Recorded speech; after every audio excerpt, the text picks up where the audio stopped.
Welcome to alpha academy. நம்ம வந்து molecular basis of இன்ஹெரிட்டன்ஸ்ல லைன் ஆஃப் சீக்வன்ஸா DNA to RNA, RNA to proteins, DNA to ஆர்என்ஏவை நம்ம என்ன சொன்னோம், டிரான்ஸ்கிரிப்ஷன் சொன்னோம். ஆர்என்ஏ டு புரோட்டீன்ஸ் வந்து டிரான்ஸ்லேஷன் இந்த வீடியோல பார்க்க போறோம். ஆர்என்ஏல இருந்து நம்மளுக்கு புரோட்டீன்ஸ் ஃபார்ம் ஆகுறது எப்படி அப்படின்னா, ஜெனட்டிக் கோடு நடுவுல ஒரு வீடியோ போட்டிருந்தேன்.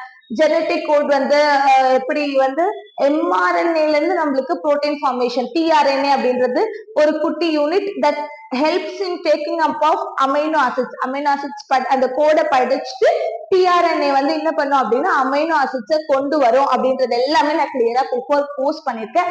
நீங்க இந்த கிளாஸ் என்டர் ஆகிறதுக்கு முன்னாடி ஒரு வாட்டி அந்த கீழே டிஸ்கிரிப்ஷன் கொடுத்திருக்க லிங்க் எல்லாமே பார்த்துட்டு வந்தீங்கன்னா இது இன்னுமே கிளியரா புரியும்.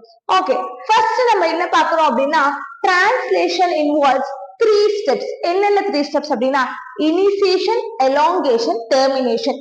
இனிஷியேஷன் அப்படின்னா டிரான்ஸ்லேஷன் எப்ப இனிஷியேஷன் நடக்கும் அப்படின்னா, ஃபர்ஸ்ட் ரெண்டு விஷயம் நல்லா ஞாபகம் வச்சுக்கோங்க. ஃபர்ஸ்ட் என்ன நடக்கும் அப்படின்னா, charging of tRNA or aminoacylation of tRNA சொல்லுவாங்க. டிஆர்என்ஏ வந்து இட் பைண்ட்ஸ் வித் ஏடிபி. அந்த பெப்டைட் பாண்ட் ஃபார்மேஷனுக்கு நம்மளுக்கு என்ன தேவைப்படும் அப்படின்னா, energy is needed. Okay, this energy எங்க இருந்து வரும்? இந்த ரெண்டு ஒரு peptide bond is nothing but ஒரு அமைனோ ஆசிடும் இன்னொரு அமைனோ ஆசிட்க்கும் நடுவுல ஃபார்ம் ஆகிறது தான் என்ன சொல்லுவோம் அப்படின்னா பெப்டைட் பாண்ட்னு சொல்லுவோம். எப்ப இந்த பெப்டைட் பாண்ட் நடக்கும் அப்படின்னா, எப்ப வந்து அமைனோ ஆசிட் வந்து சார்ஜ் வித் எனர்ஜியோட இருக்குதோ, இன்னொரு அமைனோ ஆசிட் எப்ப வந்து எனர்ஜியோட இருக்குதோ, திஸ் எனர்ஜிட்டிலி சார்ஜ் அமைனோ ஆசிட் கிட்ட வரும்போதுதான் நம்மளுக்கு என்ன ஃபார்ம் ஆகும் அப்படின்னா பெப்டைட் பாண்ட் ஃபார்மேஷன் நடக்கும். அப்ப அந்த எனர்ஜி எங்க இருந்து கிடைக்குது அப்படின்னா, it drives from ATP. This tRNA is the one which carries amino acid. This amino acid plus tRNA along with it binds with the ATP, that is energy. இந்த மூணு ஒன்னா சேர்ந்துதான் நம்ம என்ன சொல்லுவோம் அப்படின்னா சார்ஜிங் ஆஃப் டிஆர்என்ஏ சொல்லுவோம். அப்படி இல்லை அப்படின்னா அமைனோ அசைலேஷன் ஆஃப் டிஆர்என்ஏ சொல்லுவோம். நெக்ஸ்ட் பார்த்தோம் அப்படின்னா, மோஸ்ட் இம்பார்ட்டன்ட், நிறைய வாட்டி கொஸ்டின் கேட்டிருக்காங்க, நிறைய வாட்டி இந்த sense previous year question, when does the translation begins அப்படின்னு கேட்பாங்க. எப்ப வந்து translation begin ஆச்சு அப்படின்றது எப்ப கண்டுபிடிப்போம் அப்படின்னா, when the smaller subunit of the ribosome attaches to the mRNA, then the translation process begins அப்படின்ற ஒரு விஷயம் இருக்கு. எப்ப வந்து ரைபோசோம்ஸ் has 2 subunits. ஆல்மோஸ்ட் பாத்தீங்கன்னா ரைபோசோம் இஸ் ஆஃப் 2. என்னென்ன ரைபோசோம்ஸ் அப்படின்னா 70S ribosomes, 80S ribosomes. 70S ribosomes are seen in prokaryotes, whereas the 80S ribosomes are seen in eukaryotes. இதுல ரெண்டு, the 70S ribosomes has 2 subunits. One subunit is 50S, which is known as larger subunit, whereas the 30S is known as smaller subunit. 80S eukaryotes la பார்த்தோம் அப்படின்னா, it is 60S is the larger subunit, whereas the 40S is the smaller subunit. First 80S தான eukaryotes, 2 subunits னு சொன்ன, 60S ஒன்னு 40S ஒன்னு. எப்ப வந்து இந்த 40S ரைபோசோம் mRNA ஓட அட்டாச் ஆகுதோ அப்ப நம்மளுக்கு என்ன இனிஷியேட் ஆகும் அப்படின்னா டிரான்ஸ்லேஷன் ப்ராசஸ் இனிஷியேட் ஆகும். என்னென்ன காம்ப்ளெக்ஸ் ஃபர்ஸ்ட் வந்து இந்த ribosome, first this mRNA comes and binds with smaller subunit. This smaller subunit carries charged tRNA, initiator tRNA. After binding of smaller subunit and initiated tRNA is present, larger subunit will come and bind. Okay, இப்ப என்ன ஆகும் அப்படின்னா reading of codon and moving of codon நடக்கும். Smaller சப்யூனிட்டும் larger subunit, smaller subunit is nothing but 40S, whereas the larger subunit is 60S. இது ரெண்டும் எப்படி link ஆகும் அப்படின்னா in the presence of magnesium ions. Magnesium, in the presence of magnesium, Mg+2, this 2 molecules, smaller and larger subunits will get attached. Okay, when does the translation begins னு கேட்டாங்கன்னா எப்ப start ஆகும்? When the smaller subunit encounters the mRNA, when the first smaller subunit binds with the mRNA, then the translation process begins. After binding of the smaller subunit, who comes and binds ma? The larger subunit will come and bind. Okay. The reading of ribosomes, movement of ribosomes is from 5' to 3' direction. Okay. What is translation unit? We already have seen transcriptional unit படிச்சோம். Translational unit அப்படின்னா என்ன அப்படின்னா 5' to 3' end இருக்கும். 5' end starts with start codon AUG, ends with 3' and ends with UAA or UGA, whatever it is. 3 stop codons are there. It ends with stop codon. Start codonக்கும் stop codonக்கும் நடுவுல இருக்க unit என்ன சொல்லுவாங்க அப்படின்னா translation unit சொல்லுவாங்க. Okay, the translation unit is flanked அப்படின்ற word கொடுத்திருப்பாங்க NCERT ல. flanked அப்படின்னா that is present between the start codon and the stop codon. Those regions are known as translation unit. Okay, இந்த start codonக்கும் stop codonக்கும் முன்னாடியும் பின்னாடியும் நிறைய sequences இருக்கும். அது எல்லாமே வந்து புரோட்டீனா கன்வெர்ட் ஆகாது.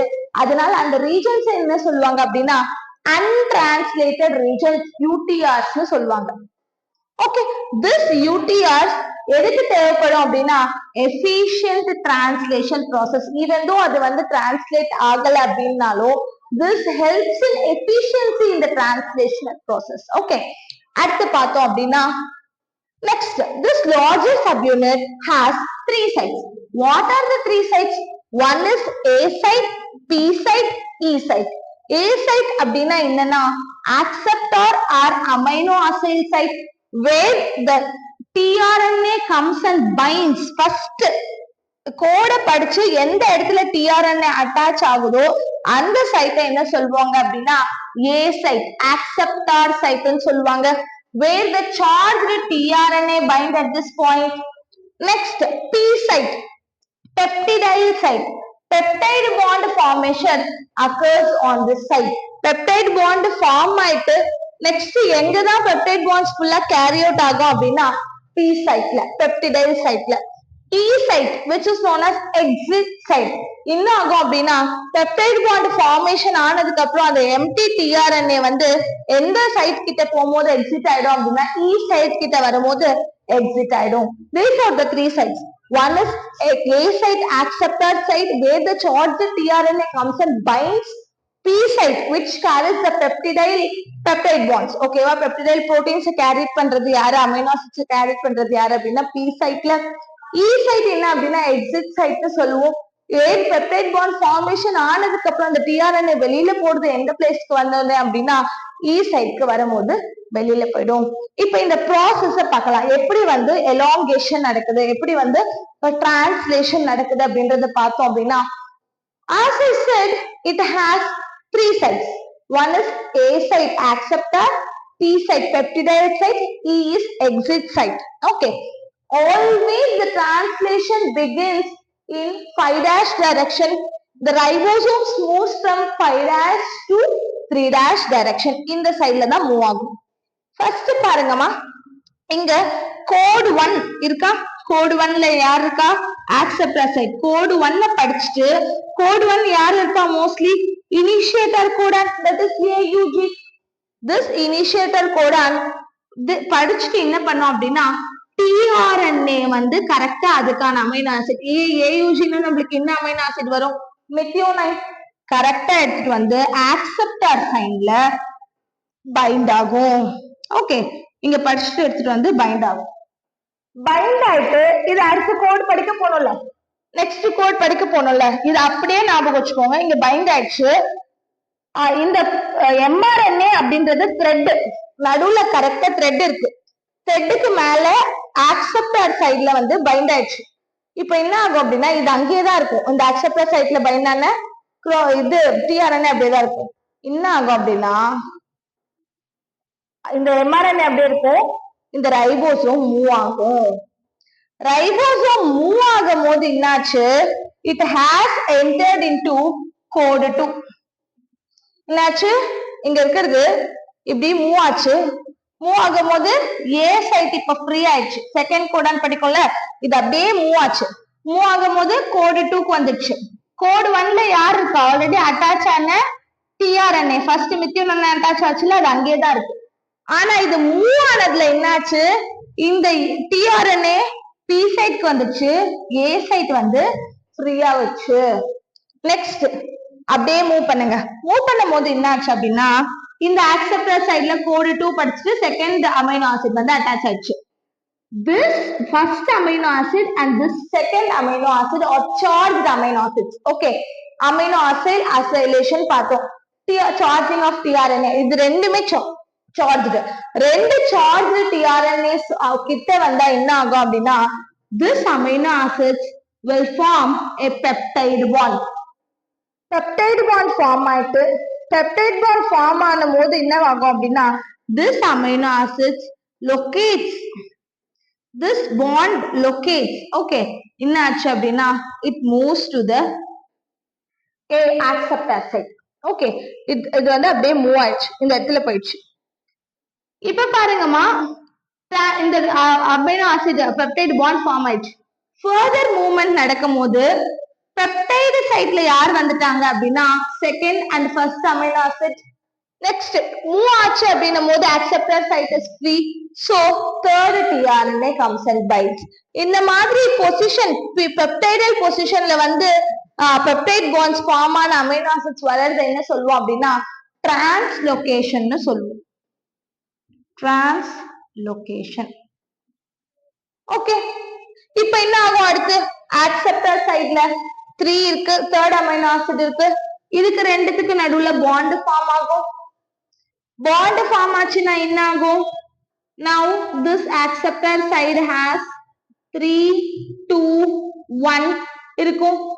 acceptor side வந்து மூவ் ஆகணும், மூவ் ஆகும்போது என்ன ஆகும், fourth கோடன் படிக்க போயிடும். p சைட்ல வந்து 3 2 1 வந்துரும், 3 2 1 வந்துரும். இந்த tRNA என்ன ஆயிடும், செகண்ட் tRNA exits. நெக்ஸ்ட் என்ன ஆகும், ஆக்செப்டர் சைட்ல ஆக்செப்டர் ஃபோர்த் அமைனோ ஆசிட் வந்துச்சுன்னா 4 3 2 1 வந்துரும். பி சைட் ஃப்ரீயா இருக்கு. ஃபர்தர் மூவ்மெண்ட் 5 படிக்க போயிடுச்சுன்னா என்ன ஆகும், 5 ஃபிஃப்த் கோடான் படிக்க போயிடுச்சுன்னா பி சைட் கிட்ட 4 3 2 1 இருக்கும். சிக்ஸ்த் பொசிஷனுக்கு மூவ் ஆகும் போது என்ன ஆகும், பாண்ட் யாருக்கு நடுவுல வாங்குவாங்க, 5 4 3 2 1. this all present in the p side. இங்க வந்து சிக்ஸ்த் கோடான் படிக்க போயிடும். கிளியர். மூவ் ஆக ஆக ஆக ஆக பெப்டைட் பாண்ட் ஃபார்மேஷன் நடந்து பி சைட்ல வந்து ஃபார்ம் ஆன பாண்ட்ஸ் இருப்பாங்க, அமைனோ ஆசிட்ஸ் இருப்பாங்க, ஏ வந்து ஃப்ரீ ஆயிட்டே போகும்.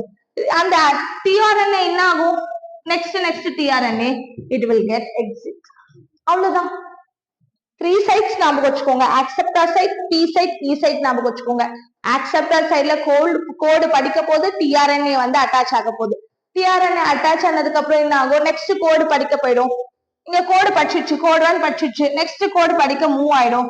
மூவ் ஆகும் போது கோடு 1ல இருக்கிற அமைனோ ஆசிட் அப்படியே தான் இருக்கும், ஆனா அது எந்த சைட்குள்ள மூவ் ஆயிடுச்சு, பி சைட்குள்ள மூவ் ஆயிடுச்சு.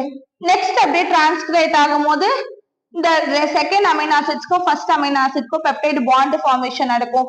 அது வந்து இங்க டிரான்ஸ்லேட் ஆகும், திரும்பி வந்து பெப்டைட் பாண்ட் வந்து பிகே வந்துரும், பெப்டைடல் பாண்ட் பொசிஷன் வந்து பிகே வந்துரும். நெக்ஸ்ட் அமைனோ ஆசிட் 3 வந்து அட்டாச் ஆகும், மூவ் ஆகும் போது 4th 1 அட்டாச் ஆகும், 3 2 1 அப்படின்ற மாதிரி சீக்வன்ஸா ஃபார்ம் ஆகும். இவ்வளவுதான். இந்த 3 சைட்ஸ் ஈஸியா ஞாபகம் வச்சுக்கிட்டீங்கன்னாவே ஆக்செப்டர் சைட்ல நியூ அமைனோ ஆசிட் அட்டாச் ஆக போகுதுன்னு அர்த்தம். பெப்டைட் பாண்ட் ஃபார்மேஷன் ஆன அமைனோ ஆசிட்ஸ் எல்லாமே பி சைட்ல இருக்க போகுதுன்னு அர்த்தம். மூவ் ஆக ஆக new Godan new amino acid வரப்போது, நியூ அமைனோ ஆசிட்க்கும் பழைசா இருக்க அமைனோ ஆசிட் செயின்க்கும் பாண்ட் ஃபார்ம் ஆயிட்டு நெக்ஸ்ட் கோடான் படிக்க போயிடுது. This is easy process. Translation is easy process. இந்த ப்ராசஸ் தான் என்ன சொல்லுவாங்க அப்படின்னா எலாங்கேஷன் சொல்லுவாங்க. டெர்மினேஷன் இதெல்லாம் மூவ் ஆயிடுச்சு, 6th 7th நிறைய அமைனோ ஆசிட்ஸ் ஃபார்ம் ஆயிடுச்சு. எப்ப டெர்மினேட் ஆகும் அப்படின்னா, எப்ப இந்த எம்ஆர்என்ஏ வந்து ஸ்டாப் கோடான் என்கவுண்டர் பண்ணுதோ, ஸ்டாப் கோடான் யூஏஏன்னு வந்துருச்சுன்னு வச்சுக்கோங்களேன், யூஏஏ கிட்ட ஒரு ரிலீஸ் ஃபேக்டர் வந்து பைண்ட் ஆகும். அந்த ரிலீஸ் ஃபேக்டர் பைண்ட் ஆனோடனே ஃபார்ம் ஆன பெப்டைட் பாண்ட் ஃப்ரீயா ரிலீஸ் ஆயிடும். அப்புறம் இந்த ribosome unit will get separated. அவ்வளவுதான். Okay, release factor will bind with the stop codon that terminates the translation. Dissociation of ribosomal unit and polypeptide is also released. எல்லா subunits தெரிஞ்சிடும். பாலிபெப்டைடும் வந்து ஃப்ரீயா போயிடும். ஓகே, இன்னொரு கண்டிஷன் பார்க்கலாம். பாலிசோம் அப்படின்னா ப்ரோகாரியோட்ஸ்ல வந்து nucleoid where the nucleus genetic material is present சைட்டோபிளாசம்லயே தான், சைட்டோபிளாசம்ல வந்து ரைபோசோம்ஸ் இருக்க போகுது. அங்க என்ன நடக்கும் அப்படின்னா, இங்கதான் ஜெனடிக் மெட்டீரியல் இருக்கு அப்படின்னா இங்க இருந்து mRNA டிரான்ஸ்கிரிப்ஷன் நடந்துட்டே இருக்கும். டிரான்ஸ்கிரிப்ஷன் நடக்கும் போதே more than one ribosome units binds with the mRNA. This condition is known as polysome. When one mRNA is attached by more than one ribosome, that condition is known as polysome. Ribosomes also acts as catalyst. அது என்ன catalyst அப்படின்னா ribozyme அப்படின்றது ஒரு catalyst which is made up of 23S rRNA that catalyzes the formation of peptide bond formation. அவ்வளவுதான். This is clear. Translation is so easy. உங்களுக்கு process புரிஞ்சிச்சுன்னா it is simple. ஒண்ணுமே இல்லை, acceptor side move ஆயிட்டே இருக்க போது acceptor சைட்ல இருக்க எல்லா திங்குமே எங்க மூவ் ஆயிடும் அப்படின்னா பி சைட்க்கு மூவ் ஆயிடும். அக்செப்டர் சைட்ல புதுசா வந்து ஒரு டிஆர்என்ஏ அட்டாச் ஆக போகுது. அப்ப அக்செப்டர் சைட்ல இந்த அமினோ ஆசிட்ஸ்ல எங்க போயிடுச்சு, பி சைட்க்கு போயிடுச்சு. அவ்வளவுதான். இந்த கிளியரான நீங்க இந்த ப்ராசஸ் நீங்க ஞாபகம் வச்சுக்கிட்டாவே elongation that is translation is so easy. Okay, இதுக்கான further question discussionலாம் நம்ம நெக்ஸ்ட் வீடியோல பார்க்கலாம். தேங்க்யூ.